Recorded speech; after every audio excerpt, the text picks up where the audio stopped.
اگر غیر اللہ سے مدد مانگنی جائز نہیں تھی تو ہاسپٹل بند کروا دیتے، اپنی انٹریاں رکوا دیتے، ٹانگ ٹوٹتی ہاسپٹل نہ جاتے، مسجد میں آتے۔ رکشوں کے اوپر لکھ کے لگایا جاتا ہے جی میرے لیے میرا اللہ ہی کافی ہے، اس میں کوئی شک نہیں کہ ہمیں اللہ کافی ہے، لیکن اس تناظر میں کہا جاتا ہے جی نبی کچھ دے نہیں سکتے، صرف خدا دیتا ہے۔ آیت پیش کی جاتی ہے ایاک نعبد و ایاک نستعین، اے اللہ ہم تجھ ہی سے مدد طلب کرتے ہیں۔ جب خدا ہی مدد کرتا ہے تو کوئی اور مدد کر نہیں سکتا، نبی نعوذ باللہ مدد کر نہیں سکتے۔ حضرت اگر اتنا پکا عقیدہ بنانا تھا تو ڈاکٹر کی دفعہ بھی بنا لیتے۔ اگر غیر اللہ سے مدد مانگنی جائز نہیں تھی تو ہاسپٹل بند کروا دیتے، اپنی انٹریاں رکوا دیتے، ٹانگ ٹوٹتی ہاسپٹل نہ جاتے، مسجد میں آتے۔ اگر مصطفیٰ سے مدد مانگنا جائز نہیں تو پھر ڈاکٹر بھی مدد نہیں کر سکتا، وہ بھی تو غیر اللہ ہے۔ پھر یہ تھانے بند کروا دیے جاتے، پولیس کی چوکیاں ہٹوا دی جاتی، جی ہمیں پولیس والوں کی مدد نہیں چاہیے، وکیلوں کو چھوڑ دیا جاتا، ہمیں وکیلوں کی مدد نہیں چاہیے۔ جب وہاں بات کی جائے وکیل سے مدد مانگتے ہو، ڈاکٹر سے مدد مانگتے ہو، چودھری سے چندہ مانگتے ہو، وہاں کیا بات ہے؟ وہ کہتے ہیں جی خدا کی عطا کردہ طاقت سے ڈاکٹر بھی مدد کر دیتا ہے، وہ بھی شفا دے دیتا ہے۔ اگر خدا کی عطا کردہ طاقت سے ڈاکٹر مدد کر سکتا ہے، وکیل مدد کر سکتا ہے، جج مدد کر سکتا ہے، محمد عربی جو مدد نہیں کر سکتے۔ سامعین محترم، آپ نے اس مولوی صاحب کو سنا جو فرما رہے تھے اگر غیر اللہ سے مدد مانگنا ناجائز ہے تو پھر آپ ہاسپٹل کیوں جاتے ہیں، آپ وکیل سے مدد کیوں مانگتے ہیں؟ آپ اسی طرح اور بھی دیگر انہوں نے مثالیں دی ہیں۔ یاد رکھیں مدد دو قسم کی ہوتی ہے، ایک وہ مدد جو سبب اور اسباب کے ذریعے مانگی جاتی ہے، اسے کہتے ہیں ما تحت الاسباب، جو اسباب کے ذریعے مانگی جاتی ہے۔ دوسری مدد ہے ما فوق الاسباب، جو اسباب سے ہٹ کر مانگی جاتی ہے۔ ان دونوں میں فرق ہے، ان دونوں کے فرق کو اگر ہم بیان نہیں کریں گے، نہیں سمجھیں گے تو پھر بات گڑبڑ ہو جائے گی۔ اگر دونوں کے فرق کو سمجھیں گے تو بات انشاءاللہ سمجھ میں آ جائے گی۔ مثال کے طور پہ ہم وکیل سے مدد مانگتے ہیں، یہ ایک سبب ہے۔ میں کسی سے پیسے مانگتا ہوں، یہ ایک سبب ہے۔ ہاں وکیل میرے پاس موجود نہیں ہے پھر تو اس سے مدد مانگوں، یہ ما فوق الاسباب ہے جو جائز نہیں ہے۔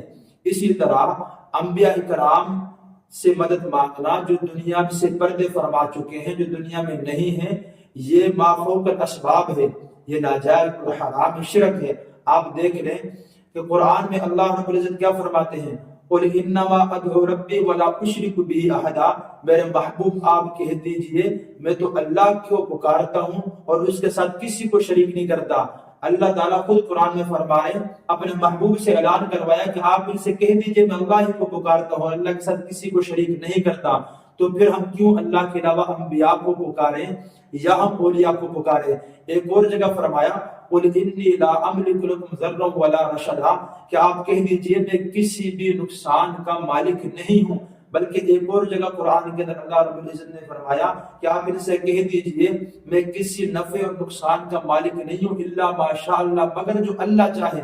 آپ جانتے ہیں جب بھی کسی بات میں جھگڑا ہو جائے تو اس کا فیصلہ کرنے کے لیے یا تو ہمیں قرآن کی طرف رجوع کرنا پڑے گا یا احادیث مبارکہ کی طرف رجوع کرنا پڑے گا۔ میں نے قرآن سے آپ کو 2-3 مثالیں دے دی ہیں، اب ایک حدیث پاک بھی پڑھتے ہیں۔ اللہ کے رسول صلی اللہ علیہ وسلم کے پیچھے ابن عباس رضی اللہ تعالیٰ عنہ سوار تھے۔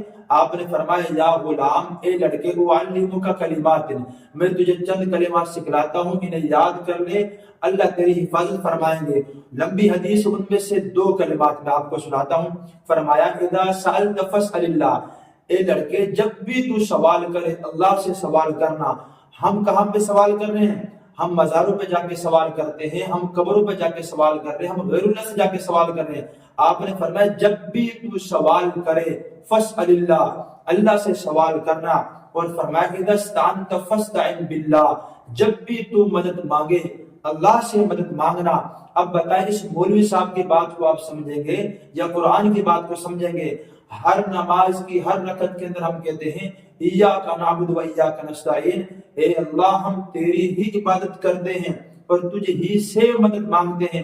میرے دوستو، جس مدد کی یہ بھائی بات کر رہے ہیں اس کا ہمیں انکار نہیں ہے، یہ اسباب کے ذریعے ہے۔ مثال کے طور پر یہ ایک موبائل کے ذریعے میں آپ سے گفتگو کر رہا ہوں، یہ ایک سبب ہے، اور ایک یہ ہے کہ موبائل میرے آپ کے درمیان نہیں ہے پھر میں آپ سے بات کروں، یہ سبب نہیں ہے۔ اگر میں کسی سے مدد مانگ رہا ہوں وہ میرے پاس موجود ہے، وہ سبب ہے، حقیقت میں کرنے والی ذات اللہ کی ذات ہے۔ آپ دوا کھاتے ہیں یہ ایک سبب ہے، لیکن شفا دینے والی ذات اللہ کی ذات ہے۔ اب بہت سے لوگ قرآن پاک کے اندر یہ بھی کہتے ہیں کہ عیسیٰ علیہ السلام نے فرمایا تھا من انصاری اللہ، کون ہے جو اللہ کے دین کے لیے میری مدد کرے؟ تو کہا نحن انصار اللہ، لوگوں نے کہا کہ ہم آپ کی مدد کرتے ہیں۔ تو فرمایا دلیل یہ دیتے ہیں کہ عیسیٰ علیہ السلام نے بھی مدد مانگی ہے۔ میرا ان سے سوال یہ ہے کہ عیسیٰ علیہ السلام نے غائبین سے مدد مانگی تھی یا جو موجود تھے حاضرین ان سے مدد مانگی تھی؟ وہ مردہ تھے یا زندہ تھے؟ تو آپ کہیں گے وہ زندہ بھی تھے، وہ حاضر بھی تھے۔ یہ مدد فوق الاسباب نہیں ہے، تحت الاسباب ہے، یہ سبب کے ذریعے سے وہ مانگ رہا ہے۔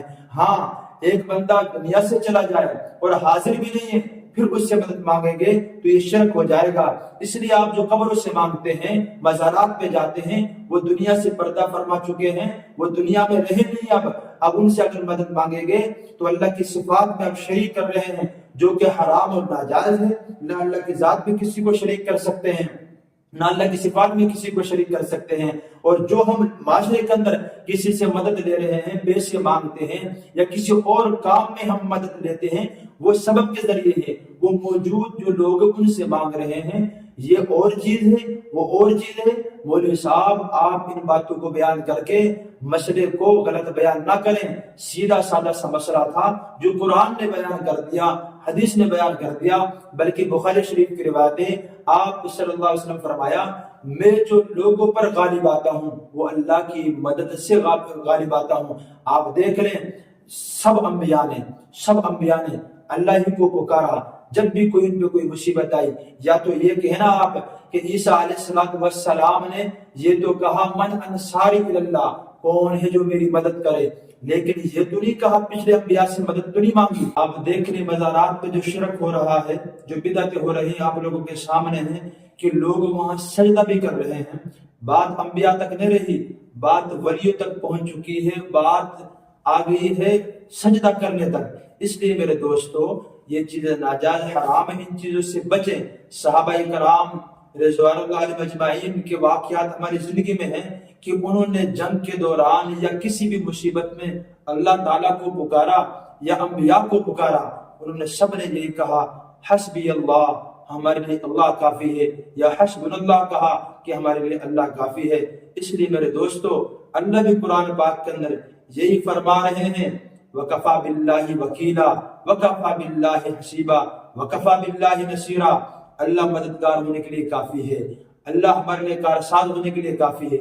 اس لیے اللہ سے مانگے، اللہ کے علاوہ کسی غیر اللہ سے بالکل نہ مانگے۔ انبیاء کا احترام ہمارے دلوں میں ہے، اولیاء کا احترام ہم کرتے ہیں۔ وہ برگزیدہ لوگ تھے، وہ معصوم لوگ تھے انبیاء کرام، اور اولیاء کرام آپ صلی اللہ علیہ وسلم کے ماننے والے، اتباع کرنے والے تھے۔ ان کا انکار نہیں ان کی عظمت کا، لیکن اللہ ہے، مخلوق ہے، کوئی بھی مخلوق اللہ کے برابر نہیں ہو سکتی۔ اس لیے آپ صلی اللہ علیہ وسلم نے فرمایا کہ تم مجھے نصارہ کی طرح نہ بنانا، جیسے انہوں نے عیسیٰ بن مریم کو اللہ کے برابر، اللہ کا بیٹا نعوذ باللہ بنا دیا۔ میں تو اللہ کا بندہ اور اس کا رسول ہوں۔ اس لیے میرے دوستو اللہ تعالی ہمیں اسلام کی دین کی سمجھ نصیب فرمائے۔